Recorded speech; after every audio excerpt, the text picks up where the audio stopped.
वक्फ संशोधन अधिनियम को लेकर सुप्रीम कोर्ट में मैराथन सुनवाई हुई।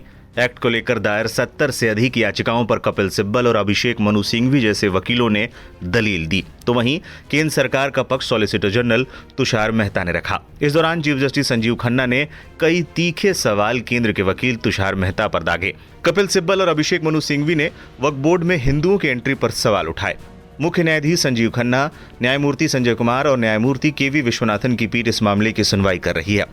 अब आ रही खबरों के साथ कुछ याचिकाकर्ताओं ने दावा किया है कि वक्फ संशोधन कानून पर पहले दिन ही सुप्रीम कोर्ट में सुनवाई के दौरान अदालत अंतरिम आदेश जारी करने के मूड में आ गई थी। कोर्ट की इस इच्छा पर केंद्र सरकार की तरफ से अदालत में पेश हो रहे सॉलिसिटर जनरल तुषार मेहता ने आपत्ति जताई। इसके बाद अदालत ने आदेश जारी नहीं किया। क्या थी अंतरिम आदेश की वो 3 बातें जिसकी तरफ अदालत बढ़ रही थी? जब तक वो वक्फ संशोधन कानून 2025 पर अपना अंतिम फैसला नहीं सुना देती, ऐसी कोई भी संपत्ति जिसे अदालत ने वक्फ घोषित कर रखा है, उनका वक्फ का दर्जा खत्म नहीं किया जा सकता, चाहे वो वक्फ बाय यूजर हो या फिर वक्फ बाय डीड। नए वक्फ संशोधन में है कि अगर वक्फ की कोई संपत्ति पर विवाद हो तो जब तक जिलाधिकारी उस पर अपना आखिरी फैसला नहीं सुना देता, उस संपत्ति के वक्फ का दर्जा रद्द माना जाएगा। अदालत अंतरिम आदेश जारी कर इस प्रावधान को भी मुलतवी करना चाहती थी। अदालत ये आदेश जारी करने वाला था कि वक्फ बोर्ड और केंद्रीय वक्फ काउंसिल के बाकी सभी सदस्य मुसलमान होने चाहिए। याचिकाकर्ताओं में से एक टीएमसी एमपी ने भी इस पर बयान दिया। Chief Justice of India and the Honorable Bench proposed an interim stay in the Waqf matter during the hearing, and this is very good news, and we hope there will be a follow-through tomorrow. The 3 main points on which the interim relief that the Supreme Court has proposed, it's very important to know them. The first is that any court-declared Waqf property, whether it is Waqf by deed or Waqf by use, cannot be denotified during the course of the hearing. That's the first relief. The second relief is that while disputed Waqf property, the collector or the district magistrate can start an inquiry, they cannot under any circumstances take that property back during the course of that inquiry. So these proceedings in effect will not be put into effect. So the danger or the uncertainty that any disputed Waqf property will go into the government's hands while the property's ownership is being decided by the collector today stands will be stayed.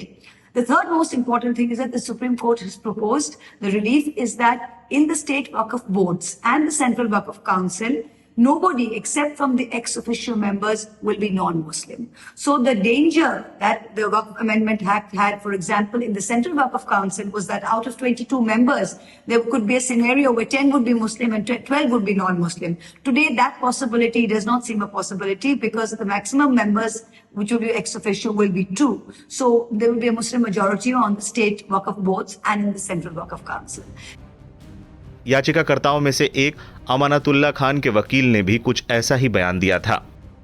Bench ने 4 point को है raise किया उसमें। Bench ने पहले कहा कि notice तो हम इस पे इशू करेंगे, जो सॉलिसिटर जनरल है उसको कहा कि हम आपको नोटिस इशू करते हैं, ठीक है, नोटिस इशू करेंगे हम, लेकिन हम इसके ऊपर ये कोई पार्लियामेंट एक्ट बनाती है तो उसके ऊपर स्टे नहीं लगाते हैं, लेकिन ये एक्सेप्शनल केस है, ये केस एक एक्सेप्शनल केस है जिसके लिए हम इस पे इंटरिम स्टे देंगे, हम इस पे इंटरिम रिलीफ देंगे। इंटरिम रिलीफ जो है कोर्ट ने ये कहा कि हम अभी डिक्टेट करा रहे हैं इंटरिम ऑर्डर, उसमें उन्होंने हमें क्या क्या रिलीफ दिया। पहला रिलीफ दिया कि एक्स ऑफिशियो को छोड़ करके बाकी जो भी मेंबर होंगे वो सब मुस्लिम होंगे, ये हम लगाते हैं। दूसरी चीज, जो कलेक्टर अगर जाकर के सर्वे करता है तो वो कलेक्टर जाके सर्वे करने से पहले कोई उसका नेचर नहीं चेंज कर सकता और करने से पहले हमारे यहाँ एप्लीकेशन लगाएगा इस कोर्ट में आके। तीसरा, ये उस कोर्ट ने कहा कि जो भी प्रॉपर्टी है, चाहे वो वक्फ बाय यूजर है या चाहे वो रजिस्टर्ड है, उसका डी नोटिफाई नहीं करेगी सरकार जब तक हम ये मामला नहीं सुन रहे हैं। तो ये चारों ही चीजें हमें चाहिए थी और यही चीजें कोर्ट समझ चुका और इसी चीज के ऊपर कोर्ट हमें जो है वो इंटरिम ऑर्डर दे रहा है। तो तुषार मेहता लिटरली गिड़गिड़ाने लगे कोर्ट के सामने कि हमें और सुन लिया जाए, हमें और टाइम दे दिया जाए, हमें कल के लिए रख दिया जाए। तो जज ने काफी रेजिस्ट होकर के फिर हमने भी कहा कि ठीक है, आप इनको अपॉर्चुनिटी दीजिए, मिस्टर मेहता को आप सुनिए और फिर हम भी कल और कुछ सुनाएंगे कोर्ट को, और कल 2 बजे के लिए ये रखा गया है। अल्टीमेटली ऑर्डर पास नहीं हुआ है, जो ऑर्डर पास नहीं हुआ, लेकिन जजेस क्या चाहते हैं, कोर्ट कैसा सोच रहा है वो हमें पता चल गया और कोर्ट किस तरीके से फैसला, कोर्ट पूरा मैटर समझ चुका है, सेंसिटिविटी समझ चुका है और कॉन्स्टिट्यूशन कैसे जो है वो वायलेट हो रहा है वो कोर्ट समझ चुका है। अच्छा, नोटिस इशू किया गया है, कुछ इस तरीके की बात सामने आई है या कुछ एफिडेविट वगैरह फाइल करने को कहा गया है? नहीं, अभी क्या है, कल डिसाइड कोर्ट ने कहा कि अब मिस्टर मेहता हम आप नोटिस इशू करेंगे और आप जो है जवाब दे दीजिएगा। तो मेहता ने खुद कहा कि सर आप मुझे इशू कर दीजिए, हम 15 दिन में इसको सुन के 15 दिन के अंदर हम एफिडेविट ले आएंगे और डे टू डे आप इसको सुन लीजिए, आप स्टे मत लगाइए। जज ने कहा कि नहीं, स्टे लगाना जरूरी है, इंटरिम रिलीफ देना जरूरी है because it's an exceptional case.